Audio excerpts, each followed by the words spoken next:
Soul Patrol, Jesus 911, the Liber Crystal Method of a Field Manual for Spiritual Combat. This is pure gold, Eddie, this book that Dan Schneider wrote. So what book is this? They are the lectures of Father Chad Ripperger and Kyle Clement. They've been working together in the field of exorcism for about 17 years now. And Dan was tasked with the job. He was tasked with the job of making it user-friendly for lay people. And Eddie, what do you think? A user-friendly book? I like it because he uses a lot of military terms, and I think that appeals to the male intellect. What do you think? Yeah, Jess, it does. It lends itself to those of us who have that background. So those of us in first responders, those military people, even men who just want to wait till the next, insertion of a military phrase or something. They're waiting for this so they can be pushed and helped in their faith, just because that's what this is doing. This is keeping men interested in this book, and that's what gets me. That's what solidifies my desire to want to keep going, to understand this more deeply. Yes. Yeah, amen. So remember, there's a Father Chad Ripperger, and I guess I should mention this every week. He's got a 4-phase protocol that he's devised. Phase 1 is in the back of the book. It's from page 309 to 314. Phase 1 is a 30-day prayer protocol to break the diabolical influence of a person that knocks at the parish door, says, I need help, and the pastor and the team may believe that they're diabolically afflicted based on an interview with them. And then phase 2, this is basically phase 2. We're going through all of it. Phase 2 is basically pulling weeds. And the book is basically phase 2. Phase 3, they start meeting with the pastor. The pastor functions like a general practitioner, and the pastor is they're going to confession every week. They're doing their protocol of prayers. They're being catechized. The catechesis continues. The priest is laying hands on them, doing blessings and binding prayers, deliverance prayers over them as well.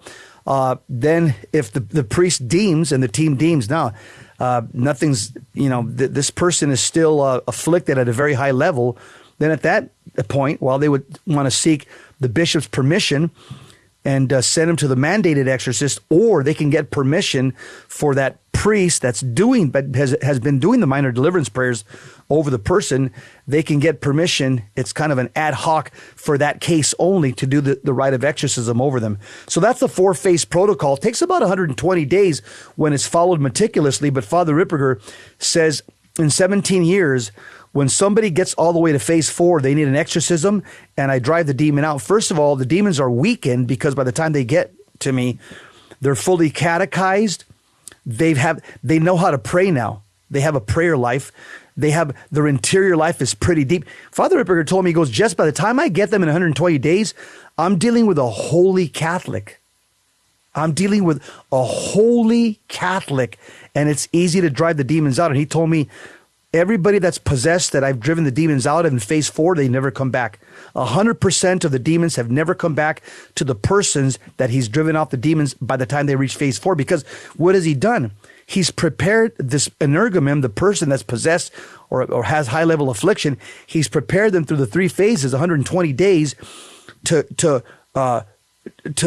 once again pursue a life of holiness, work on their interior life, work on their prayer life, have a strong sacramental life, become catechized. When you do all those things, the demons lose a grip on you, and they just start, it's like, Frosty the Snowman. They start melting away. There's nothing to hold on to anymore when the soul is clean, because the soul is like slippery ice. There's nothing to hold on to no more. They hold on because of your mortal sin, and they hold on because of your heresy.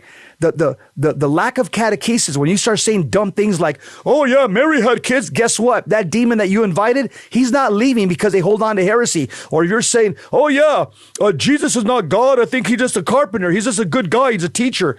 Guess what? That demon's not going to leave because you invited him through mortal sin, but he's going to stay there through heresy. And so this is the 4-phase protocol that we're going through, but this is, Eddie and me are doing a deep dive on phase 2. Yes, that's the blessing of this book. The idea is to loosen the grip of the demons. Yes, and so, bingo. What happens is when Father does, you and I as this program becomes more and more well known, we start learning about it. We're getting people on a protocol. So, Jess, you and I were doing this way back when we were fighting and rolling with people on the sanctuary, trying to keep them down. But now they don't have to do this. When Dan told me that the other day, they got rid of all their handlers. Then God bless them, they're doing great work.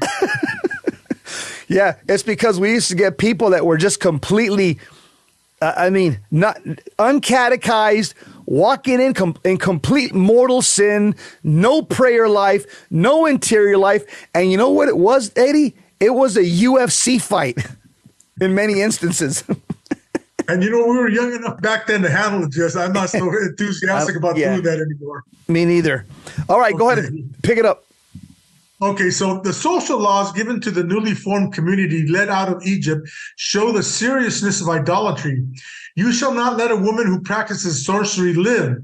Anyone who lies with an animal shall be put to death. Whoever sacrifices to any god except the Lord alone shall be put under the ban. And that's in Exodus 22.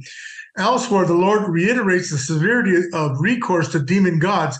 And he says, anyone, whether an Israelite or an alien residing in Israel, who gives any of his offspring to Molech shall be put to death. Now, Molech was the god of child sacrifice. For in giving his offspring to Molech, he has defiled my sanctuary and profaned my holy name. Leviticus 20, 1-3. Equally offensive in the eyes of God are those who entice others to such sin. A man or woman who acts as a medium or clairvoyant shall be put to death. They shall be stoned to death. Their blood guilt is on them. Leviticus 20. And there is not to be found among you anyone who causes their son or daughter to pass through the fire, or practices divination, or is a soothsayer, augur, or sorcerer, or who casts spells, consults ghosts and spirits, and seeks oracles from the dead. Anyone who does such things is an abomination to the Lord. Deuteronomy 18. Thus, God says through the prophet Baruch, for you provoked your maker with sacrifices to demons and not to God. You forgot the eternal God who nourished you. That's in Baruch 4:7, Jess. You want to comment on any of that? Well, all of this is a violation of the first commandment. What I said to Eddie in the last segment, that of all the 10 commandments, that's the worst one to break. And you don't necessarily have to make a demon god in your backyard and bow down and worship to him, although some people do. You go into some people's houses, they have demon deities like Santa Muerte and others. But the fact is, whatever you put, let's just say, you get out of work and all you do is pound beer and watch football. And you could care less about your kids, about the children, about the teenagers. You could care less about communicating with your wife. Well, guess what? Then football has become an idol to you. Yeah, you may not be bowing down and worshiping in a fetal, in a prostrate position, but the fact is, whatever you put before God becomes an idol. And so, in fact, St. Paul actually says in Ephesians chapter 5, I forget what verse, he says, the idols in the New Testament, get this, Eddie, they're not statues of these demon deities. He says the New Testament idols are sex and the love of money. In other words, how many people, this is all they have in their mind, is their next sexual encounter. Sex. And I got to masturbate. I got to watch pornography. I got to go to bed this weekend with a different girl. Sex. That's idolatry. St. Paul talks about it. And also those people that they're workaholics. They work 80 hours a week plus. All they want to do is money. I need to make money, invest, buy more, get more wealth. Those are the idols that we're dealing with here in America right now. Jesse, it's funny because you can go back to how many people I'm involved in the intake of these people. So I do a lot of interviews. Matter of fact, we're doing one today after the show.